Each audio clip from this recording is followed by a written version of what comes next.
All right, folks, Yishai Fleischer here, walking the good land, the land of Israel. Thank you, Hashem. Thank you, Hashem, for this good land. And one of the people throughout history in the Bible that knew that the land of Israel was a good land was Caleb. And his story is the story that's in this week's Torah portion, where the spies are sent into the land of Israel, and they're supposed to bring a report back to Moses about how the land of Israel is and what is the process by which to conquer it. And they came back with a negative report that they can't conquer it. It's too strong. The natives are too strong. We can't defeat them. Maybe they're even stronger than God. And Kalev in Hebrew, and Joshua were the two spies out of 12 who had a different version of the report. Their version was, of course we can take it. God is with us. We'll defeat our enemies. It won't even be a problem. And Joshua, he would become the second in command. He was the second in command to Moses. He would be the leader after Moses. But Caleb, he had a different path, and his path was that he went to Hebron. He went to the tomb of the Patriarchs and Matriarchs, and he received strength from that amazing place. He prayed at that special place. And he would become one of the ancestors of the Davidic monarchy, the Davidic kingdom, King David, the one who Messiah is supposed to come from. So I made a movie with the great spokesman of Hebron, Dr. Noam Arnon. And in it, we talk all about Hebron. We talk about the biblical purchase of the tomb of the Patriarchs and Matriarchs by Abraham. We talk about the different places in Hebron that are important. And of course, I work in Hebron, and it's one of my greatest joys to work in this holy and biblical and amazing city of heroes.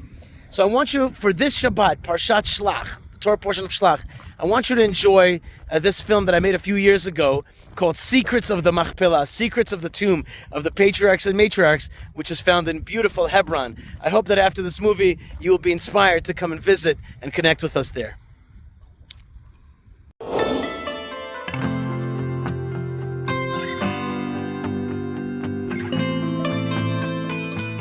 Shalom everybody, Yishai Fleischer here, and we are in Hebron, beautiful, beautiful biblical Hebron. Behind me, a 2,000-year-old building which has the mystery of Stonehenge, the beauty of the Taj Mahal, and a value to humanity which is unequaled, unparalleled. That's because this is the tomb of the Patriarchs and Matriarchs, the founders of the Bible and of the Jewish people. This is a place of pilgrimage for hundreds of thousands of people every single year. We're going to go through biblical Hebron. We're going to learn about the history. We're going to connect to everything from Adam and Eve to Abraham, to Caleb, to King David, to Herod, and even till today. Let the journey begin.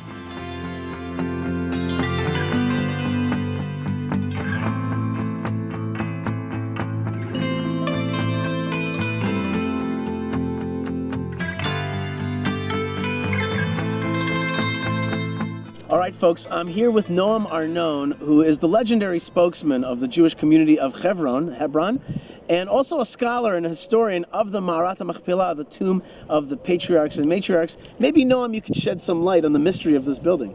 This is really the beginning of humanity. As the Bible said, and ancient Jewish sources tell us, that Adam HaRishon, Adam first, the first man in the world, he was the first to understand and to feel the importance of this place, the holiness of this place, because what he felt here was the entrance of the Garden of Eden, Gan Eden in Hebrew. This is why he dug the cave in order to return to Gan Eden, but he was expelled. It was forbidden for him to return. Right. This is how this cave was created. This is where Adam and his wife, Chava, Eve, were buried, and then the cave was closed. No one knew about that until Abraham. He came here, and according to Jewish sources, Abraham went into the cave where he saw a special light.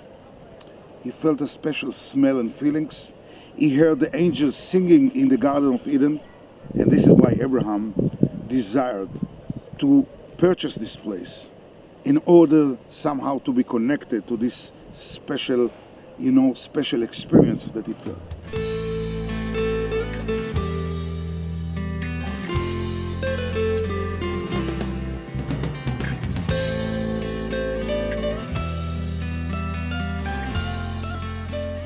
Okay, we're now at what seems to me to be an incredibly ancient staircase. Noam, how old is this staircase that we're standing on? Actually, we are standing in one of the most ancient staircases in the world. It's as though it was built yesterday. It's That's fantastic. right. Well, it goes back to the early Bronze, to the Ibi, early Bronze Age. Such an ancient place, and you see, it's still preserved as it was built yesterday. Amazing. The age of this staircase is about 45 centuries ago. 4,500 years ago. Okay, wait a minute. 4,500 years ago is about 700 years before Abraham was even here. That's right. When Abraham came to Hebron, this was already a built and very rich town. I can imagine Abraham and Isaac walking here, climbing the steps, and Isaac said, "Dad, when this wall was built?" And Abraham said, "Oh, my son, it's very ancient wall. Wow. It's 700 years old now." Now you know the steps, they led to the gate of the town. The gate of the town is a very important place. The people were sitting there, the people were gathering and talking. This is where the highest decisions of the town were made. So this staircase led to the gate, which was somewhere up there, of ancient Hebron. Absolutely right. Okay, so Abraham comes here 3,800 years ago. His wife Sarah passes away. The book of Genesis tells us that he's going to negotiate to purchase a plot here in Hebron to bury her. That's right. As we read in the Bible, Abraham was negotiating with the people of Hebron, the Hittim, the Hittites. They belonged to the Canaanites, to the Canaanim. And he begged for them one thing. I want a cave to purchase, to buy a land that will be mine.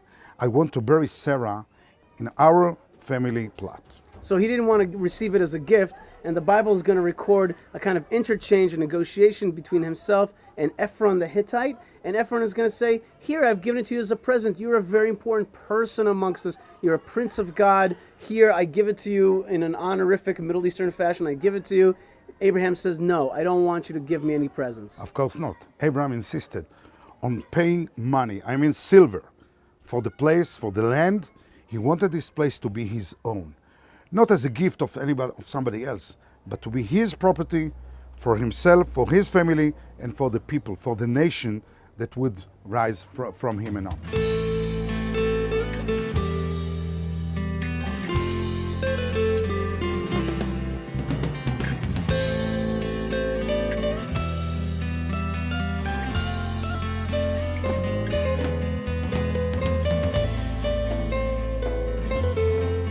Noam, we're at a beautiful spot here overlooking the city of Hebron. And if before we were on a staircase where ancient Hebron was, Tel Hebron, the ancient site of Hebron, we see over there in the middle of the city of today, we see the Machpelah structure.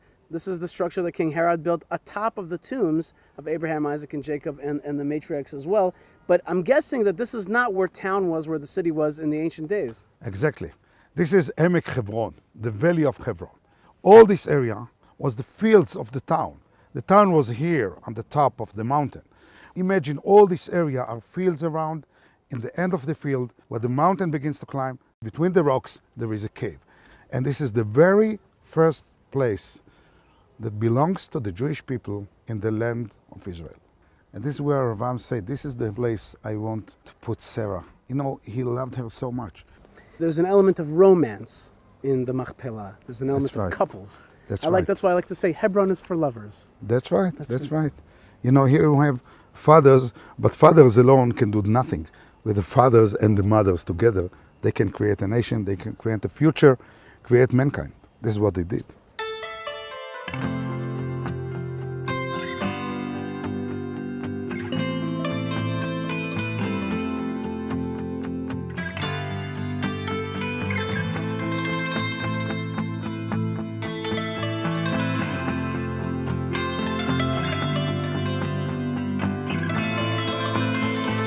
Okay, Noam, we have made it back down to the Ma'arat Machpelah itself, to this monumental tomb structure.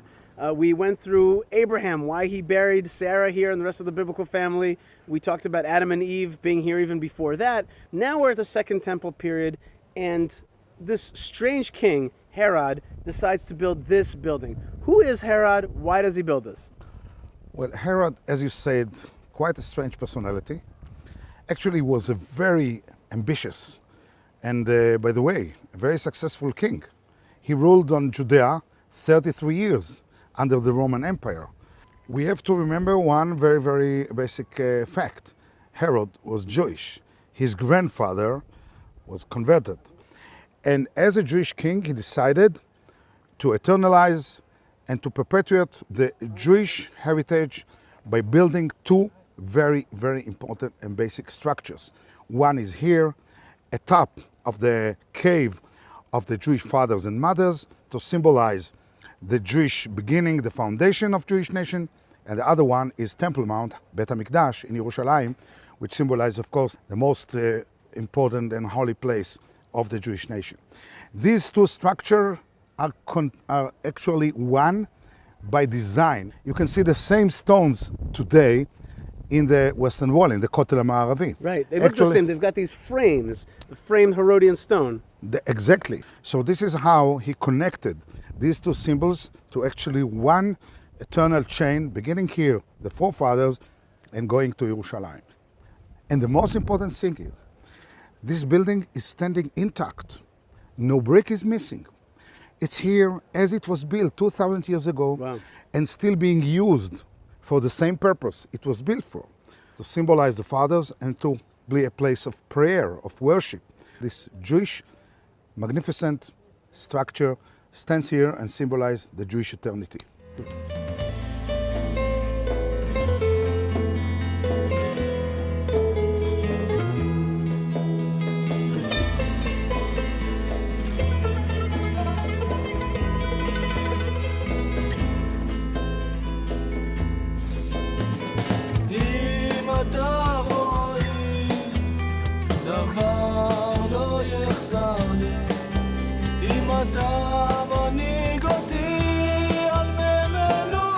Is this Abraham? Well, this is not the tomb. This is why it doesn't say Kever Avraham Avinu, but Tziyun. Tziyun is a marker. Tziyun is a memorial. And this is really the memorial, the cenotaph of Abraham. It's not the tomb. The tomb is there in the cave, 5 stories beneath. This is a symbol of Abraham to make the people who come here to think about the personalities of the fathers and mothers. When people come here and they see this symbol, begin to think, who is Abraham? Abraham was the founder of human faith, of believing in one God, of understanding the world. He founded the Abrahamic religions that today most of the world actually believes in the way of Abraham.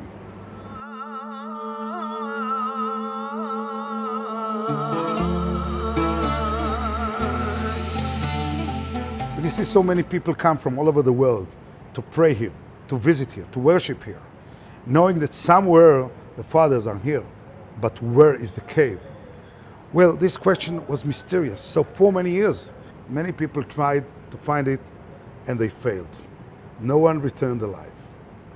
In our generation, we had the privilege to discover the cave. I was among the very, very few people who was privileged to enter and to discover the cave. It was some 30 years ago. In the middle of the night, we opened the stones, we crawled in through a dark tunnel, wow. And then we discovered the underground cave, which is there. We crawled in. Now we discovered a double cave. In Hebrew, the name is Machpelah. Machpelah is a double. Actually, there are 2 caves. Crawling there, I found myself crawling amongst human bones. I was shocked. We began to pray, we continued, and there we found ancient vessels, ancient tools. When we checked them, we understood that we have remains from the ancient Jewish presence here some 3,000 years ago. So first temple artifacts. That's right. This is a second temple building. That's but right. You found first temple artifacts already right. in the cave structure below. Now the caves were identified as caves from the Embi Middle Bronze, which is equal to the forefather era. We have here the evidence today, scientific evidence of the presence of burial here from the time of Abraham until today, and we had the privilege, thank God, to be part of it.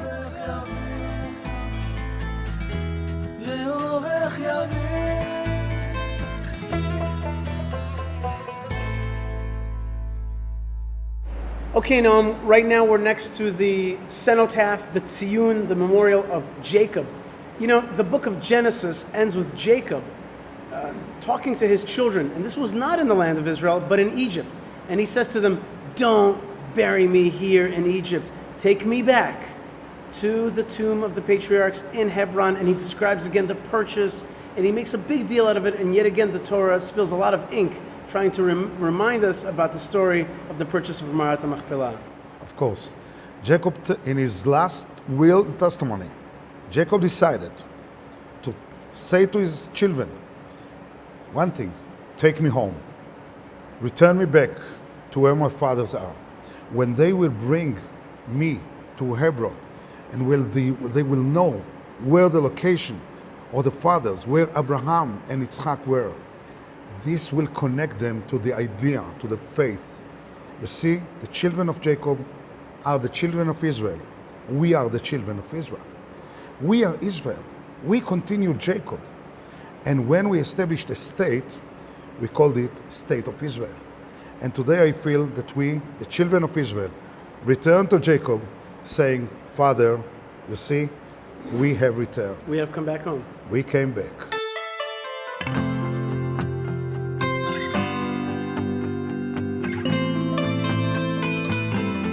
All right, folks, I hope you enjoyed your tour of biblical Hebron. It's a tour that sadly not enough people get to see, but you were there with me today with Noam Arnon. That was awesome. We saw the roots of the whole biblical story. But when we come here, what are we really supposed to get? We're supposed to get the blessings of the fathers and mothers and bless our children with that blessing. May we follow in the ways of Abraham, Isaac, and Jacob, Sarah, Rebecca, and Leah, and Rachel, who's buried in the tomb of Rachel. May we follow in their pathways. May we recognize God. And may we always come back to our homeland, to Israel and to Hebron. Thanks for being with me.